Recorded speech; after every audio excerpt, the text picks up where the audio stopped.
What's up, everybody? You're very welcome along to a special Anfield Agenda pre-season preview, whatever way you want to call that. I'm joined by my good friend Mark Goldbridge from the United Stand. Mark, it's always a pleasure to have you on, sir. How are you? Good. I'm good. I'm not excited about this season ahead, to be honest with you, but I'm used to this chaotic transfer window with United these days. It's just irritating, to be honest. Yeah, I suppose the transfer window is probably where we should start, mate. And I want to get your view from a United perspective because obviously the rest of the top four and the top six have been looking at each other through this window to see what's going to happen. And just give me a quick take on how you found United's business so far. I'm tempted to say shit because I know I can swear on here, but that does sound very sort of hypocritical when you've just spent £80 million and broke the record for a defender and you bought Wan-Bissaka. But I would defend that by saying that if you spoke to any United fan in January, February, March, April, May, they would have said centre-back, two midfielders, right winger, right back is what was essential to give Ole Gunnar Solskjaer any chance of catching your lot or Man City in the next 3 years. And we haven't got any midfielders or a right winger. So I think we've made two very good signings in Harry Maguire and Wan-Bissaka. But to not have bought a midfielder in, I just think we're setting ourselves up for a very, very hard season, to be honest. Looking at the Harry Maguire thing for a minute, and I want to give you massive credit here because it's easy for fans or for us to get carried away when clubs make a signing like that. It was a world record fee for a centre-back, and I want to get your view, Mark, on two sides of this. One, as a football fan, I often feel like, should we really give a shit about the fee? At the end of the day, as fans, we want our team to be strengthened. And I'll give you massive credit. You've come out and said, look, to compare him to Van Dijk at this moment in time is disingenuous, but still, you have strengthened, and I think that needs to be addressed. Like, you have strengthened. I wouldn't put him on the same calibre as the top five centre-backs in the world, but looking at Aaron Wan-Bissaka, I can't deny we spoke about him on this show maybe 6-9 months ago as a good future prospect and somebody who we wouldn't mind having ourselves. So again, I think you deserve credit for that business getting done. I think Liverpool fans at the moment, I don't expect you to show any humility, but you definitely can sit there and go, Wan-Bissaka's decent, but we've got Trent. And Maguire's a good signing, but we've got Van Dijk. And I remember when you signed Van Dijk for 75 million, and I have never deleted the tweet, so people can go and find it if they want to. I said 75 million for the Dutch Chris Smalling. And, you know, whether I believed it or not at the time, a lot of that was to do with bantering Liverpool fans, which is what we like to do with each other. Van Dijk for me is arguably the best in the world, certainly in the top five. But any United fan who starts saying, is Maguire better than Van Dijk, exposes us the fan base that we're sort of trying to avoid being, which is the Arsenal Banter FC fan base. Because Van Dijk, when he was at Southampton, wasn't the best centre-back in the world. He went to Liverpool and fulfilled the potential and made £75 million look like a bargain. I'm not saying Harry Maguire can be as good as Van Dijk, but he could follow a similar path where he's England's best centre-back, he's a very good centre-back, and going to a bigger club like Van Dijk did, he could go up a level or two and maybe get into being in the top five centre-backs in the world. Wan-Bissaka has surprised me. I didn't think we were going to sign him, and having watched him in pre-season, look, I think United fans pretend they watch every single game of a player that we buy. I've only seen Wan-Bissaka play probably 3 or 4 times. I've seen him play 4 or 5 times for United now. He's just unbelievably good defensively. He is unbelievably good. And I think it's going to be very interesting over the next few years what happens with Wan-Bissaka and Trent Alexander-Arnold, who I also rate because I think they are both exceptional right backs. And it's unfortunate really that one of them's not a left back because I think England would be sorted for years. I think that's a very fair point. They are 2 quality players. Trent obviously a little bit further along in his development. Maybe not in age terms, but certainly in experience at the top level, and that will come for our Wan-Bissaka now at United. Quickly want to move on to midfield, Mark. A couple of players I want to talk about here. Paul Pogba, I want to get your thoughts on him. And I also want to get your thoughts on Bruno Fernandes, who seems to be doing the rounds between Liverpool, United, Spurs, and pretty much anybody else this window. The thing about, I'll start off with, I'll come to Bruno Fernandes in a minute. Paul Pogba is an interesting one because in June he said he wanted to go and his agent said he wanted to go. And I think time's a great healer. And a lot of United fans have sort of forgotten about that because our midfield is so bad and Pogba leaving I think our midfield without Pogba seriously would get turned over by Norwich. It's not a very good midfield. So Pogba's massively important to us, but it's not lost on me that he said he wanted to leave and his agent said he wants to leave. So I still think he wants to leave. It's whether he can leave. Like Neymar wants to leave PSG, but no one can afford him. So we've got an unsettled Paul Pogba there, and maybe a bit of money and a new contract might make him settle down. But I actually don't blame him for wanting to go because our midfield is crap. And, you know, he plays for France with Kante and Griezmann and people like that, and you get a better Pogba. So United can't afford to lose Pogba. We've not invested in the midfield. We've let Herrera go and not replaced him. But I don't think we've heard the end of the Pogba saga yet, considering the Real Madrid could sign him in August. Bruno Fernandes is the player that Manchester United should have signed to replace Herrera. We spent a lot of time scouting him. I really thought we were going to sign him, but now apparently we're not going to sign him, which is just ridiculous. Whether he'll stay at Sporting Lisbon or whether Liverpool will swoop in or Spurs will swoop in, all I'll say is if he ends up going to Liverpool or Spurs, I'll probably cry. Not on air, because that's going to go down very badly for me, but I probably will go and have a little cry because I just think he is such a fantastic player. And I haven't felt like a player like I feel about Fernandes since another player that you took that I think we should have got, which was Fabinho. I think Fernandes will be fantastic in the Premier League. I give you massive credit for admitting the Fabinho thing as well. That's one thing I've always admired about you is you don't delete your tweets. As you say, you stand over stuff. I'm a fucker for deleting tweets. I'm not going to lie. I say stupid shit all the time and I'm going back and deleting. Now, I'm going to hold my hands up to that one. But you touched on Liverpool, you touched on Fabinho, and I want to get an outsider's perspective. You said it would be easy for us to perhaps sit here rather smugly and look at this transfer window and know that we're doing whatever we do from a position of strength. But at the same time, Mark, we've had a record-breaking season in terms of revenue. And a lot of Liverpool fans are sitting back and wondering, why no attacking midfielder? Why no wide forward? Why no backup, for instance, to Andy Robertson at left back? And I believe it's because something's happening next season, something big perhaps. But I want to get an outsider's perspective from Liverpool's business.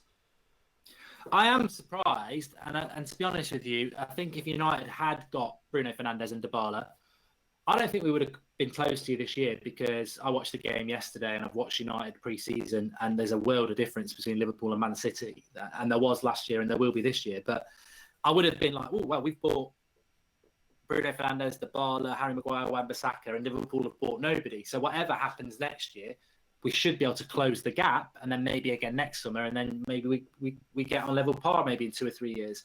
So I am surprised Liverpool have done nothing.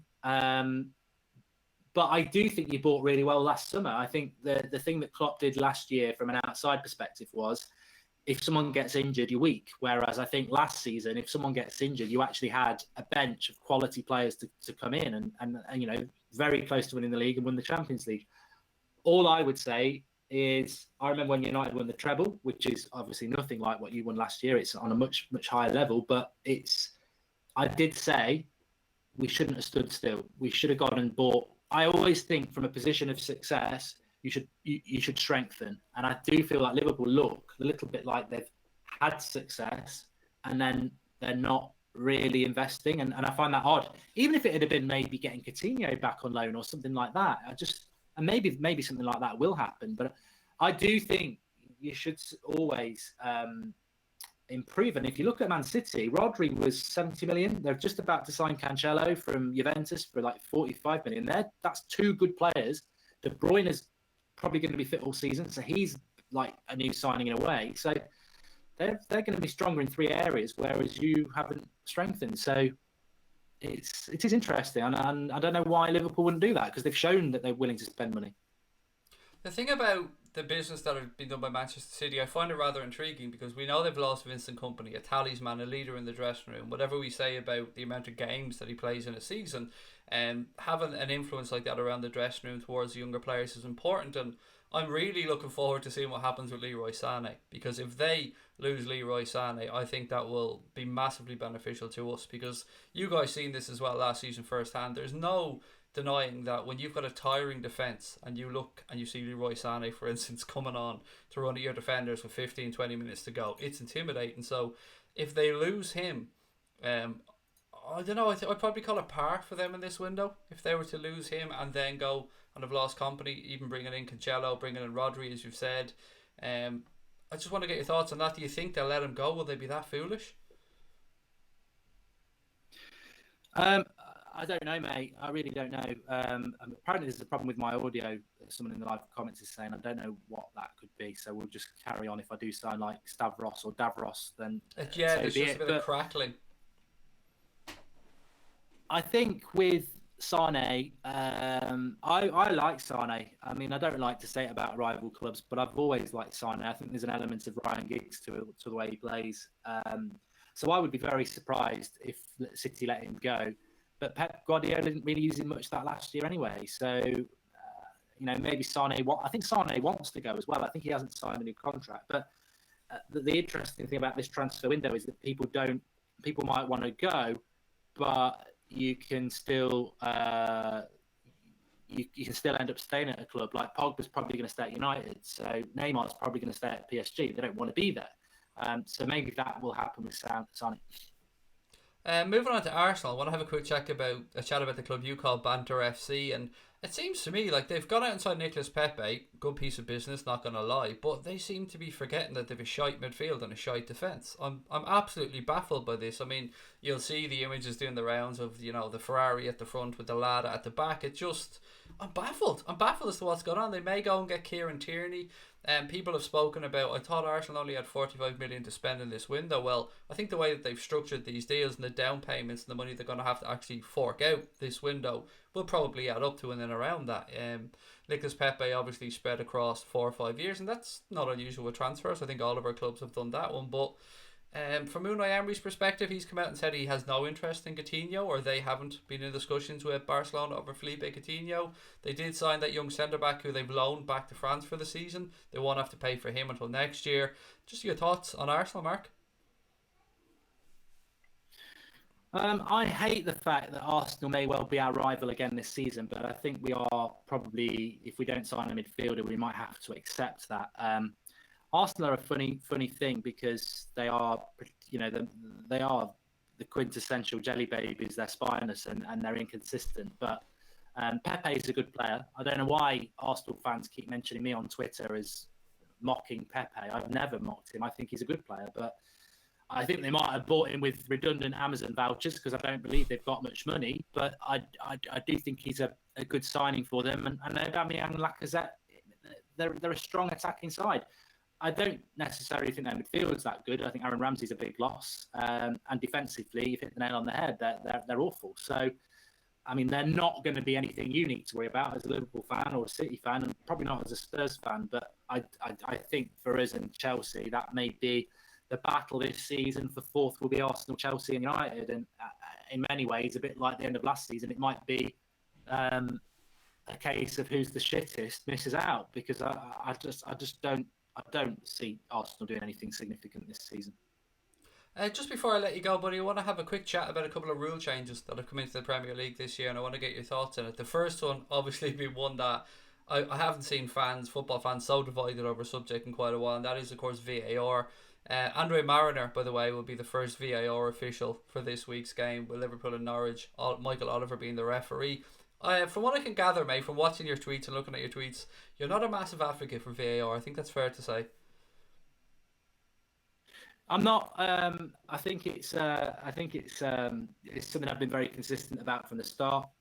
I don't like too many changes to football. There seems to be a lot of changes happening this year, whether it's like defenders being able to come in the box and take the ball off the back, and not having attackers in free kick walls, I think, is another one. But the VAR thing, I think we've committed to it, and I don't think people really realise how impactful it's going to be on the football game that we love. A lot of people love it. A lot of people love the fact that you get an accurate decision. I find it robotic.